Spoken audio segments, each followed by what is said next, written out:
ஸ்ரீமதே ராமானுஜாய நமஹ. மலைநாட்டு திவ்ய தேசங்கள் 13. அதுல 11 கேரளால இருக்கு, 2 தமிழ்நாடுல இருக்கு. இப்ப நம்ம பாக்குறது திருவாட்டாறு.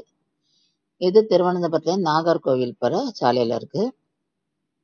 இங்க ஏழி இருக்கும் பெருமாளோட திருநாமம் ஆதிகேசவ பெருமாள். சயன திருக்கோலம் தாயார் மரகதவல்லி நாச்சியார். தீர்த்தம் கடல்வாய் தீர்த்தம், வாட்டாறு ராமதீர்த்தம்.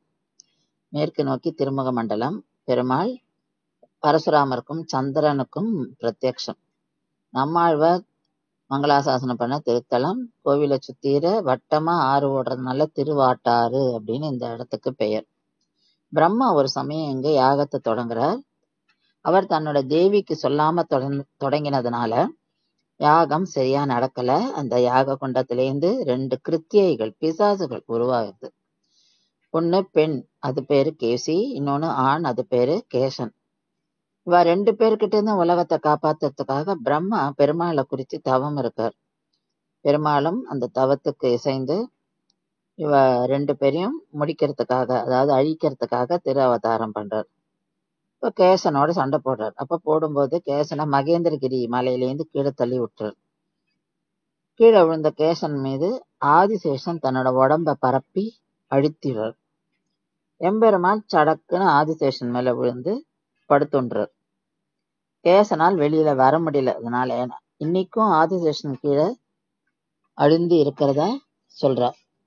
கேசிக்கு இதெல்லாம் பார்த்துட்டு கோபம் வருது. அதனால அவ என்ன பண்றா, கேசனை காப்பாத்துறதுக்காக தான் பரளின்ற நதியாகவும் தன்னோட தோழி கோதா என்ற நதியாகவும் மாறி எம்பெருமானை சுற்றி ஓடி ஆதிசேஷனோட பெருமாளை அடிச்சுட்டு போனோம் அப்படின்னு அவளுக்கு அது மாதிரி முடிவு செய்யறா. இத கேட்ட பூமி பிராட்டி பெருமாள் எங்க சயனிச்சுட்டு இருக்காரோ அந்த நிலத்தையே அப்படியே மேல அப்படியே உயர்த்தி விட்டுடுறா. இத நம்மாழ்வார் தன்னோட ஒரு பாசுரத்துல மலை மாடத் தரவனை மேல் வாட்டாற்றான்னு பாடுறார்.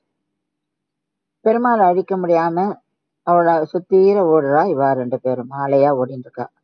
இந்த ஸ்தலத்துல இருந்து கொஞ்ச தூரத்துல மூவாற்று முகம்னு இடம் இருக்கு.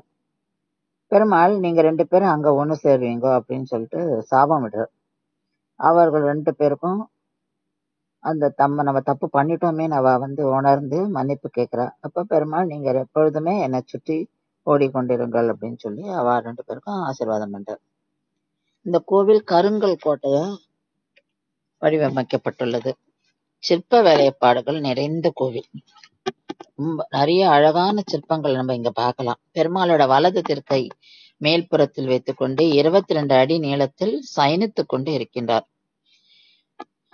அவருக்கு மேலே ஆதிசேஷன், அருகில் தேவர்கள், கீழே சித்தர்கள், ரிஷிகள், கந்தர்வர்கள், இவ்வளவு பேரும் இருக்காங்க. நம்ம இவ எல்லாரையுமே நம்ம கர்ப்ப கிரகத்துல சேவிக்கலாம். இத்திருத்தலத்துல பரசுராமர் ரொம்ப காலம் பகவானை குறித்து தவம் இருந்ததாக சொல்லப்படுறது. பிரம்மாவை படைப்பதற்கு முன்னாடியே எம்பெருமான் இங்கு சயனித்துக் கொண்டிருந்ததால் இவருக்கு ஆதிகேசவன் என்ற பெயரும். இங்கும் திருவனந்தபுரத்தை போலே 3 துவாரங்கள், 3 வாயில்கள் உள்ளன. அது மூலம்தான் நம்ம பெருமாளை பார்க்கிறோம். இங்க 16,008 சால கிராமங்கள் வைத்து அதன் மேல் கருங்கல், சுண்ணாம்பு இவற்றை சேர்த்து கடுகு, சர்க்கரை முதலியவற்றை சேர்த்து இங்க பெருமாளை வடிவமைத்ததால் மூலமூர்த்திக்கு திருமஞ்சனம் கிடையாது. கோவில்ல அழகிய பிரகாரங்கள் இருக்கு. ஒரு பிரகாரத்திலயும் தூண்கள். அந்த தூண்கள்ல ஒரு தூணிலையுமே பாவை கையில் விளக்கு ஏந்திட்டு இருப்பா. மொத்தம் 224 தூண்கள் இருக்கு.